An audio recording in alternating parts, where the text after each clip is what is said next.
Shalom. Senang sekali kembali berjumpa bersama Bapak Ibu Saudara-saudari sekalian di dalam Midweek Online Service. Apa kabar ya Bapak Ibu Saudara-saudari sekalian? Kami berharap kita semua dalam keadaan baik ya dan selalu dalam penyertaan Tuhan. Amin. Dan hari ini Midweek Online Service kita akan dilayani oleh seorang hamba Tuhan, seorang sahabat saya, mentor, kakak rohani. Dia adalah seorang gembala dari Emporium Fluid, yaitu Pastor Antonio Yusuf.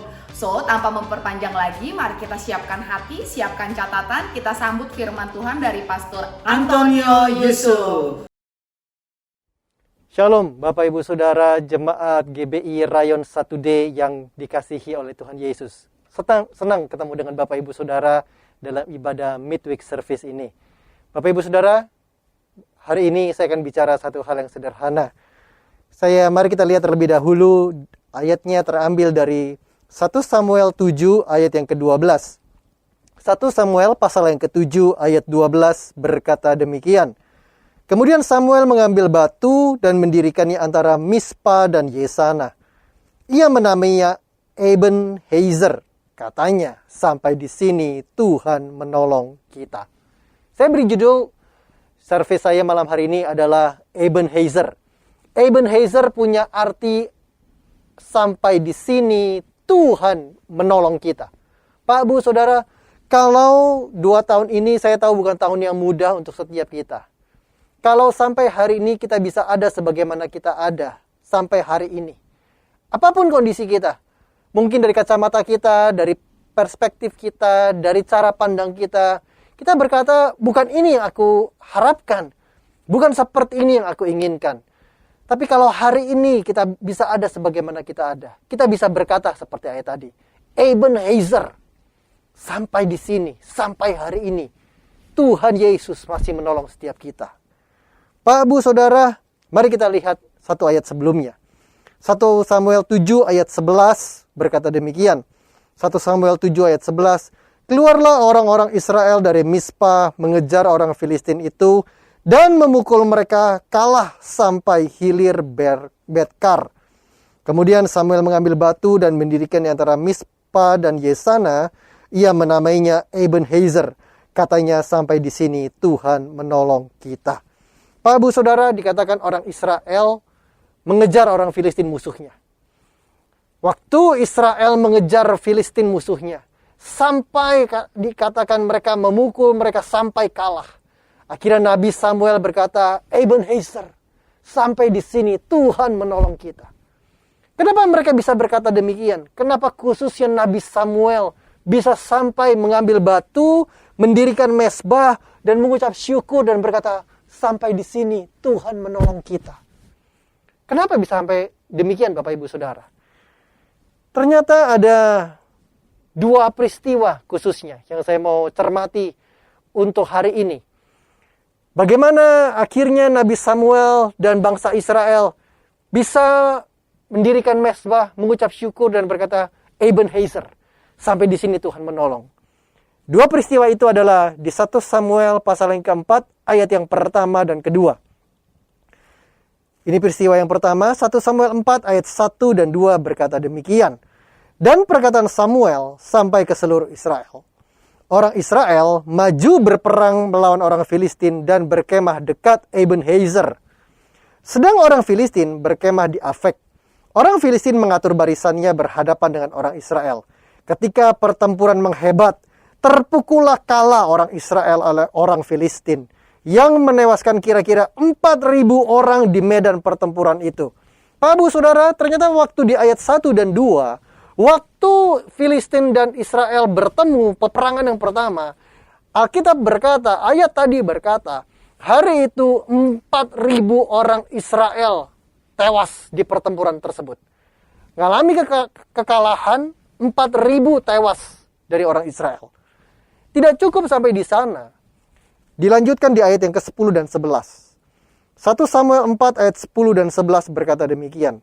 Lalu berperanglah orang Filistin, sehingga orang Israel terpukul kalah. Mereka melarikan diri masing-masing ke kemahnya. Amatlah besar kekalahan itu dari pihak Israel. Lihat di ayat 10 ini dikatakan, amatlah besar kekalahan itu dari pihak Israel. Dari pihak Israel kira-kira gugur 30.000 orang pasukan berjalan kaki. Lagi pula tabut Allah dirampas dan kedua anak Eli yaitu Hofni dan Pinehas tewas. Peristiwa yang kedua di ayat 10 yang ke-11. Bahkan mereka mengalami kekalahan yang lebih besar lagi. Waktu mereka maju berperang untuk kali yang kedua. Mereka mungkin berpikir, oke, yang pertama kita sudah kalah. Mungkin kita kalah strategi, salah langkah dan lain sebagainya. Yang kedua mereka sudah mempersiapkan demikian rupa. Tapi apa yang terjadi? Dikatakan kali itu bahkan lebih besar. 30.000 orang tewas. Yang pertama 4.000. Yang kedua 30.000 orang tewas. Bahkan nggak cukup sampai di sana. Tabut Tuhan yang melambangkan kehadiran Tuhan dirampas. Pak Bu Saudara, kala itu bangsa Israel adalah bangsa yang sangat disegani oleh musuh-musuhnya. Mereka tahu betapa hebatnya Tuhan mereka. Kalau Tuhan sudah turun ganti perang lawan mereka, itu siapapun nggak akan bisa tahan. Mereka sadar musuh-musuh itu. Pak Bu Saudara, nanti kalau saudara baca di 1 Samuel 4. Dikatakan mereka begitu pede, percaya diri bangsa Israel. Oh, yang lalu-lalu Tuhan menyertai. Oke, kali ini bawa tabut Tuhan pasti menyertai. Maju berperang lawan Israel. Lawan Filistin, maaf. Apa yang terjadi? Nanti kalau saudara baca secara seksama. Maka dikatakan mereka tidak meminta persetujuan Tuhan. Mereka nggak tanya Tuhan terlebih dahulu. Majukah mereka lawan Filistin? Tidak. Mereka begitu percaya diri. Ambil tabut, kita percaya Tuhan menyertai. Karena ada tabut Tuhan ini, maju. Dan apa yang terjadi? Yang pertama tewas 4.000. Yang kedua 30.000. Berkali-kali lipat. Gak cukup sampai di sana. Dikatakan tabut Tuhannya dirampas. 2 orang anak Eli yang menjaga tabut itu bahkan tewas terbunuh. Saudara, apa yang terjadi? Dan bangsa Israel ketika itu pulang dengan begitu patah semangat. Mereka begitu rasanya frustasi sekali. Kenapa bisa begini? Bahkan Tuhan sepertinya sudah meninggalkan. Pak Bu Saudara, 2 tahun ini. Saya ingat ketika Maret 2020 Maret, COVID-19 dinyatakan pertama kali masuk ke Indonesia. Dan varian yang pertama, sekian banyak yang tewas. Ketika gelombang kedua, varian yang baru Delta masuk. Bahkan lebih banyak lagi yang tewas. Kita berpikir kita akan sudah lebih baik, ada vaksin dan lain sebagainya. Kita akan berpikir bahwa ekonomi akan kembali pulih dan lain sebagainya. Kita berpikir kita sudah berdoa demikian rupa. Tapi kenapa malah ini yang terjadi? Saudara, sama seperti bangsa Israel. Waktu kali yang kedua, mereka bahkan bawa tabut Tuhan. Tapi kali itu kekalahan yang mereka alami jauh lebih besar. Apa yang terjadi? Kala itu waktu mereka tanya Samuel, kenapa ini bisa terjadi? 2 kali, bahkan kali yang kedua berlipat kali kekalahan kita. Yang tewas 30.000. Kalau yang pertama cuma 4.000. Yang kedua 30.000, bahkan tabut Tuhannya dirampas oleh musuh. Lalu Samuel bertanya kepada Tuhan dan Tuhan memberikan jawabannya. Mereka terlalu angkuh, mereka tidak tanya Tuhan, minta petunjuk Tuhan. Dan Samuel merendahkan diri, bersama bangsa Israel merendahkan diri, memintakan ampun. Dan puji Tuhan, kita punya Tuhan yang begitu panjang sabar. Tuhan mengampuni bangsa Israel.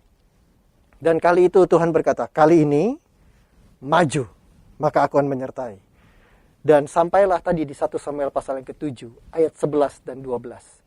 Keluarlah orang-orang Israel dari tempat persembunyian mereka dari Mispa dan mengejar orang Filistin itu. Dan kali itu mereka mendapatkan kemenangan yang begitu luar biasa. Sampai akhirnya Samuel berkata di 1 Samuel 7 ayat 12 tadi, Ebenezer, sampai di sini Tuhan menolong. Ternyata Tuhan gak meninggalkan. Tuhan tetap menyertai. Tuhan tetap sayang sama kita. Pak Bu Saudara, saya tahu 2 tahun ini bukan tahun yang mudah untuk setiap kita. Saya nggak tahu pergumulan apa yang Bapak Ibu Saudara hadapi selama 2 tahun ini. Tapi sekali lagi saya mau berkata, kalau hari ini kita bisa ada sebagaimana kita ada, walaupun dari kacamata dan perspektif kita mungkin rasanya bukan keadaan ideal yang kita harapkan. Tapi saya mau berkata, kita bisa berkata hari ini, Ebenezer, sampai di sini Tuhan menolong. Walaupun mungkin kita kehilangan banyak hal. Kita hadapi pergumulan yang begitu rasanya bertubi-tubi. Kehilangan yang rasanya gak bisa dilukiskan dengan kata-kata. Tapi kalau kita hari ini bisa ada. Saya cuma mau berkata, hidup itu ada dua Bapak Ibu Saudara. Hidup itu karena anugerah. Dan hidup itu adalah mujizat. Kalau masih ada, itu karena anugerah. Anugerah adalah sesuatu yang sebetulnya tidak pantas kita terima. Tapi Tuhan masih kasih buat kita. Mungkin kita banyak salah di hadapan Tuhan dan di hadapan manusia. Lewat kata-kata, lewat cara berpikir, lewat sikap hati. Tapi kalau sampai hari ini Tuhan masih sayang sama kita. Bahkan Tuhan menolong dan membela kita. Itulah anugerah. Yang kedua, hidup adalah mujizat. Kalau kita masih bisa nafas aja Bapak Ibu Saudara. Maaf, tidak dengan alat bantu. Itu adalah mujizat. Itu adalah mujizat. Hidup adalah anugerah. Hidup adalah mujizat. Nah, yang terakhir Bapak Ibu Saudara. Kalau kita sudah alami yang namanya Ebenezer. Kita nikmati yang namanya Ebenezer. Ya, mungkin ketika awal pandemi kita seperti bangsa Israel. Kita mengalami kekalahan. Kita kehilangan banyak hal. Tapi kita hari ini mau berkata, oke, aku mau berkata Ebenezer. Sampai hari ini Tuhan menolong. Tuhan masih sayang sama aku. Apa yang harus kita lakukan Bapak Ibu Saudara? Kalau kita tahu Tuhan masih sayang, Tuhan masih sabar sama kita. Apa yang harus kita lakukan? Ada dua hal yang harus kita lakukan. Mazmur 92 ayat 13 dan 14. Mazmur 92 ayat 13 berkata demikian. Orang benar akan bertunas seperti pohon kurma, akan tumbuh subur seperti pohon aras di Libanon. Mereka yang ditanam di bait Tuhan akan bertunas di pelataran Allah kita. Menarik sekali. Alkitab lewat Mazmur 92 ini menjelaskan. Kalau kita orang benar, kita mau bersyukur kepada Tuhan sampai hari ini Tuhan menyertai, kita ngalami yang namanya Ebenezer. Maka dikatakan orang benar itu kan bertunas, bertumbuh seperti pohon kurma dan tumbuh subur seperti pohon aras. Dua poin ini aja, dua hal ini harus kita lakukan. Kenapa Alkitab khususnya di Mazmur 92 ini dengan spesifik berkata diibaratkan seperti pohon kurma dan pohon aras. Nanti kalau Bapak Ibu Saudara baca Alkitab akan sering sekali muncul digambarkan hidup kita ini orang benar itu seperti pohon kurma dan pohon aras. Nah, apa istimewanya dua pohon ini? Kenapa nggak pohon yang lain? Tapi dengan spesifik Alkitab berkata akan bertunas, bertumbuh seperti pohon kurma, tumbuh subur seperti pohon aras. Dengan spesifik dua pohon ini, kurma dan aras. Yang pertama, pohon kurma. Pak Bu Saudara, pohon kurma itu bisa berusia sampai ratusan tahun, puluhan tahun minimal. Dan yang menarik adalah dari pohon kurma. Waktu ke Tanah Perjanjian, ketika tiba di perkebunan kurma, maka lokal tour guide-nya memberikan penjelasan. Salah satunya adalah dijelaskan, kalau mau tahu kurmanya sudah siap panen, apa ini kurma yang sudah berusia belasan, puluhan, bahkan mungkin ratusan tahun, itu salah satu cirinya adalah dia akan tegak berdiri. Dan pohon kurma itu punya satu ciri. Apa itu? Makin tahun, makin lurus batangnya. Pohonnya akan semakin lurus. Tambah tahun, tambah lurus. Jadi kalau kita lihat pohon kurma yang besar, diameternya besar, dan lurus banget, kita sudah tahu, ini usianya sudah begitu lama. Alkitab menggambarkan hidup kita seperti pohon kurma. Apa yang Tuhan mau? Apa yang harus kita lakukan kalau kita mengalami Ebenezer? Yang pertama, biarlah hidup kita makin hari, makin lurus di hadapan Tuhan. Makin lurus di hadapan Tuhan, makin lurus di hadapan manusia. Makin selaras dengan Tuhan, selaras dengan firman Tuhan, selaras dengan hatinya Roh Kudus, selaras dengan kehendak Tuhan pada zaman ini. Pak Bu Saudara, biarlah setiap kita, kalau hari ini kita ada, dan kita berkata, aku mengalami Ebenezer. Biarlah kita punya satu komitmen. Hari ini aku mau, hidupku makin hari, makin lurus di hadapan Tuhan dan di hadapan manusia. Yang mau katakan amin bersama dengan saya. Yang kedua, dikatakan, digambarkan orang benar itu seperti pohon aras, tumbuh besar, tumbuh subur seperti pohon aras. Pak Bu Saudara, salah satu ciri pohon aras adalah dikatakan makin lama makin berkualitas. Makin lama makin berkualitas. Dikatakan kalau pohon aras yang usia masih 1 tahun, warnanya, kualitasnya akan sangat berbeda dengan usia 5 tahun, 10 tahun, bahkan di atas itu. Kenapa? Kekerasan teksturnya. Makin lama itu udah nggak mungkin ada rayap dan lain sebagainya. Dikatakan makin lama makin berkualitas. Tuhan mau setiap kita. Dan biarlah setiap kita juga punya komitmen. Kalau Alkitab berkata hidup kita digambarkan tumbuh seperti pohon aras. Kita mau hidup kita makin hari makin berkualitas. Makin berkualitas di hadapan Tuhan dan makin berkualitas di hadapan manusia. Pak, Bu, Saudara, saya berdoa. Biarlah 2 hal ini, kalau kita mengalami yang namanya Ebenezer. Dan kita berkata, Tuhan, mungkin kita mengalami seperti Mazmur 91, 1000 rebah sebelah kiri, 10.000 di sebelah kanan. Tapi hari ini Tuhan masih sayang, Tuhan masih menolong. Aku mengalami yang namanya Ebenezer. Biarlah 2 hal ini. Kita mau hidup kita seperti pohon kurma. Makin hari makin lurus. Dan yang kedua, pohon aras. Makin hari makin berkualitas. Pak, Bu, Saudara, mungkin Bapak Ibu Saudara berkata, iya mau, tapi dengan kondisi seperti ini, capek rasanya. Lelah rasanya kalau harus terus firman. Harus terus, kayaknya capek banget hari-hari ini. Imanku kayaknya udah kendor banget. Pak, Bu, Saudara, izinkan saya yang terakhir berkata kepada Bapak Ibu Saudara. Seorang tokoh dalam Alkitab pun yang namanya Musa pernah mengalami yang namanya capek, penat, lelah. Tapi apa yang Musa lakukan? Keluaran 17:12 berkata demikian. Keluaran 17 ayat 12. Maka penatlah tangan Musa. Sebab itu mereka mengambil sebuah batu, diletakkanlah di bawahnya, supaya ia duduk di atasnya. Harun dan Hur menopang kedua belah tangannya, seorang di sisi yang satu dan seorang di sisi yang lain, sehingga tangannya tidak bergerak sampai matahari terbenam. Dikatakan Musa penat. Kali itu adalah pertama kali bangsa Israel setelah keluar dari perbudakan Mesir, mereka menghadapi pertempuran. Dan suku pertama yang mereka hadapi adalah suku Amalek. Tuhan kasih strateginya. Tuhan berkata, Musa, kamu Harun dan Hur, gak usah maju berperang. Pilih Yosua dan yang usia sekian, itu yang maju. Kalian bertiga naik ke atas gunung. Dan dikatakan setiap kali Musa mengangkat tangan, lebih kuatlah Israel. Tapi waktu Musa karena capek menurunkan tangannya, lebih kuatlah Amalek. Maka dikatakan Musa terus angkat tangan sepanjang hari. Dari pagi sampai menjelang sore. Maka dikatakan penatlah tangan Musa. Apa yang dilakukan? Dia duduk tapi sambil tetap mengangkat tangan. Pak, Bu, Saudara, hari-hari ini kalau kita lelah, mungkin kita perlu duduk. Banyak duduk diam di hadirat Tuhan. Tapi mari sambil tetap mengangkat tangan. Mengangkat tangan adalah tanda tetap percaya. Mengangkat tangan adalah tetap mau berkata, Tuhan, aku percaya mujizat masih ada. Tuhan, aku percaya Engkau belum selesai dengan hidupku. Tuhan, aku percaya pemulihan masih ada untuk keluargaku. Saya tutup dengan ini. Saya masih ingat Desember 2020.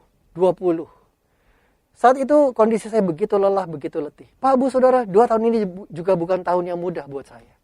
Saya harus kehilangan 3 orang yang paling saya kasihi. Yang pertama adalah papi kandung saya sendiri. Yang kedua adalah papa mertua saya. Yang ketiga adalah mama mertua saya. Bahkan papa dan mama mertua saya hanya berjarak 3 hari. Papa berangkat hari Senin, mama mertua jalan di hari Kamis. Papi kandung saya yang saya kasihi juga harus pulang ke rumah Bapa di surga. Bisnis, usaha yang saya rintis belasan puluhan tahun pun harus berubah semuanya. Pelayanan dan lain sebagainya. Satu kali saya begitu letih, begitu lelah rasanya. Capek secara jiwa, capek bahkan secara fisik, tekanan dan lain sebagainya. Saya ingat satu pagi waktu saya bangun pagi. Tiba-tiba Roh Kudus berkata dengan begitu lembut. Buka Keluaran 17 ayat 12 tadi. Buka Yusuf Keluaran 17, 12. Waktu saya baca, tiba-tiba Roh Kudus yang kasih saya pengertian. Saya tahu kamu capek, Yusuf. Ayo duduk di hadiratku, tapi sambil tetap mengangkat tangan. Jangan nyerah, aku belum selesai. Jangan nyerah, mujizat masih ada. Saya masih ingat tiba-tiba air mata itu turun mengalir. Saya ingat tiba-tiba sayup-sayup saya seperti dengar pujian yang berkata, segala perkara dapat ku tanggung. Di dalam Dia yang memberi kekuatan. Tuhan Yesus penolong dan sahabat. Tetap percaya, Tuhan setia. Tiba-tiba saya pujian itu tiba-tiba keluar dari hati saya. Seperti ada di ujung telinga saya. Tiba-tiba tanpa sadar saya bersenandung, saya naikkan pujian itu. Dan air mata turun dengan begitu kuat. Saya rasakan hadirat Tuhan turun buat saya. Segala perkara dapat ku tanggung. Di dalam Dia yang memberi kekuatan. Tuhan Yesus penolong dan sahabat. Tetap percaya, Tuhan setia. Pagi itu tiba-tiba saya dapatkan kekuatan lagi. Dan saya jalan sampai hari ini. Pak, Bu, Saudara, kalau engkau letih, ayo banyak duduk di hadirat Tuhan sambil mengangkat tahan. Kita punya Tuhan yang setia, sahabat yang tidak akan pernah meninggalkan. So, Bapak Ibu Saudara, kalau hari ini kita ada, kita masih bisa berkata, Ebenezer, ada dua hal yang harus kita lakukan. Hidup semakin lurus dan hidup semakin berkualitas. Mari kita berdoa. Dan aku berdoa buat setiap Bapak, Ibu, Saudara-saudari yang menyaksikan ibadah ini, tayangan ini. Aku berdoa, waktu mereka sepertinya letih, lelah, penat, biarlah kekuatan Tuhan turun. Biarlah mereka banyak duduk di hadirat Tuhan sambil tetap mengangkat tangan. Karena kami punya sahabat yang tidak pernah meninggalkan, namanya Tuhan Yesus. Kalau hari ini kami mengalami yang namanya Ebenezer, sampai di sini Tuhan menolong. Kami mau hidup kami makin hari makin lurus. Dan makin hari makin berkualitas di hadapan Tuhan dan di hadapan manusia. Tolong kami yang penuh dengan kelemahan ini. Hanya anugerah dan kekuatan Tuhan yang memampukan kami. Dan kami mengalami mujizat bersama dengan Tuhan Yesus setiap hari. Terima kasih, aku berdoa buat semuanya. Kekuatan dari Tuhan, berkat yang baru turun untuk setiap kita. Di dalam nama Tuhan Yesus. Yang percaya bersama-sama dengan saya katakan, amin. Tuhan Yesus memberkati. Mari Bapak Ibu Saudara, kita akhiri ibadah kita dalam berkat Tuhan. Mari angkat kedua tangan kita dan siap terima berkat Tuhan. Kiranya kasih karunia yang berlimpah-limpah dari Allah Bapa di surga, dalam putranya yang tunggal Tuhan kita Yesus Kristus, persekutuan yang intim dan manis dengan Roh Kudus, turun dalam hidup kita mulai dari hari ini sampai Maranatha. Tuhan datang kali yang kedua, menjemput mempelainya. Setiap kita yang diberkati Tuhan, sama-sama katakan, amin. Tuhan Yesus memberkati. Shalom. Haleluya. Luar biasa sekali ya sharing yang dibawakan oleh Pastor Antonio. Yes, hari ini kita diingatkan bahwa Allah beserta dengan kita sampai dengan saat ini. Ebenezer. Tapi kita hari-hari ini harus terus hidup lurus di hadapan Tuhan dan berkualitas, makin berkenan di hadapan Tuhan Yesus. Yes. Pasti Tuhan Yesus memberkati kita semua dan menyertai kita semua hari-hari ke depan. Amin.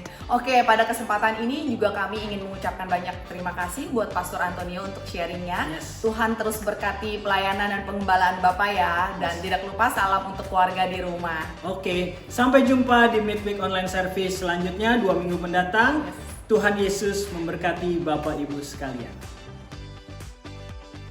Prayer request and praise report. Saudara dapat mengisi permohonan doa saudara dengan melakukan scan QR code yang muncul di layar, atau saudara juga bisa ketik link URL pada browser laptop saudara atau pada smartphone saudara. Doa yang dijawab oleh Tuhan, saudara juga bisa menuliskannya pada praise report dan itu pasti akan memberkati kita semua.